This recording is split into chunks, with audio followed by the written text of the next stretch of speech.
안녕하세요. 그래커만영입니다. 개인의 존엄을 헤집고 파고드는 신용 스코어, 신용 점수의 보도에 대하여 말씀드리겠습니다. 전 정신과 의사이며 재수로 분했던 앤서니 홉킨스의 소름 끼치는 연기가 인상으로 남는 미국 영화 양들의 침묵, 프로파일링이라는 말은 1991년에 개봉된 이 영화를 계기로 일반에게 알려지게 되었다. 과거에 일어난 사건의 동기와 수법을 토대로 현장의 상황이나 증거를 대조해 범인상을 이끌어내는 수사 기법을 가리킨다. 30년 가까이 지나 그것은 행동, 이력 등의 데이터에서 인물상을 그려내는 수법으로서 사회에 널리 뿌리를 내리고 있다.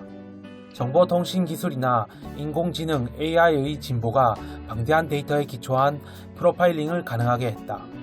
사람 됨됨이를 분석하고 개개의 관심이나 기호에 따른 광고를 방송하는 상업 이용이 확대되어 구글, 페이스북과 같은 거대 IT 기업의 대두로 이어졌다. 한편으로 그것은 개인의 행동이 항상 감시되고 데이터로서 포착되는 사회로 이어지는 위험함을 내포한다.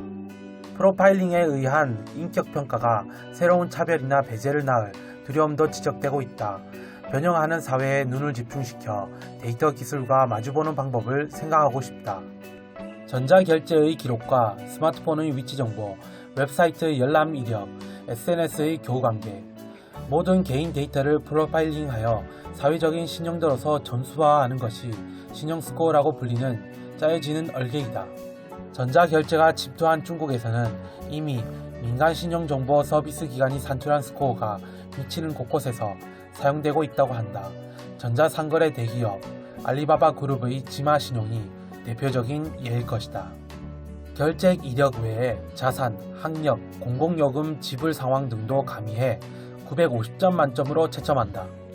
점수가 높으면 우대받고 저금리로 대출을 받을 수 있는 반면 400점을 밑돌면 취업이나 결혼을 비롯해 여러모로 불리해진다. 데이터에 의해 개인이 등급 매겨지는 스코어 사회, 그것은 강 건너편 일일까? 일본에서도 전자결제에 의한 현금 리스화가 간민이 함께 추진되면서 신용스코어 사업에도 대기업 IT 기업이 잇따라 나서고 있다. 선구가 된 것이 소프트뱅크와 미즈호은행이 설립한 J스코어이다. 개인 대출 심사에 사용하는 것 외에 점수에 따라 제휴 기업으로부터 혜택을 받을 수 있다.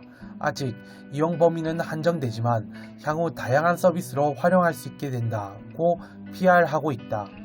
야후, 라인, NTT 도코모. 신용스코어에 진출한 기업은 전자결제 사업자와 겹친다.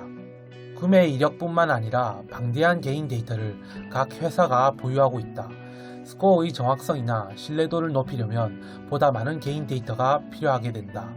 스코어의 활용이 일반화되어 생활에 받들 수 없을 정도가 되면 싫어도 프라이버시를 건네주지 않을 수 없게 될 우려가 있다.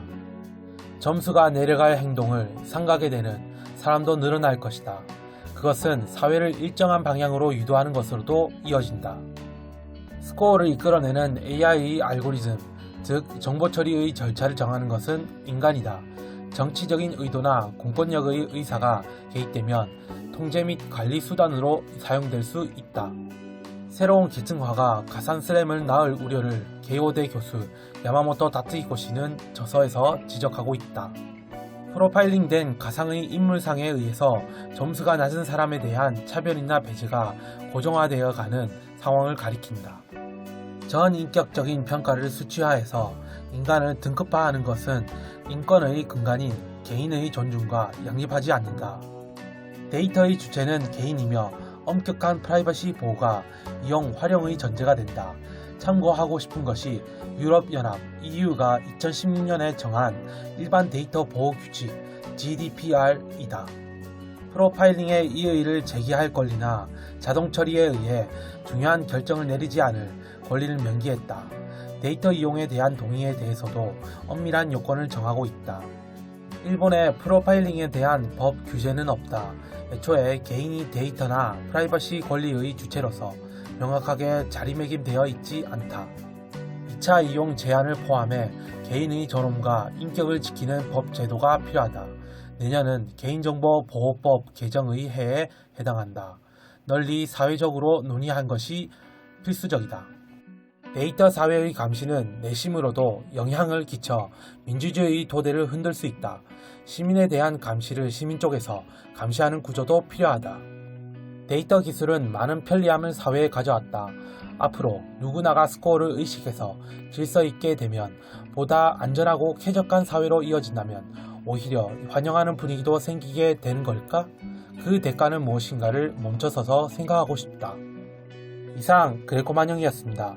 구독과 좋아요는 큰 힘이 됩니다.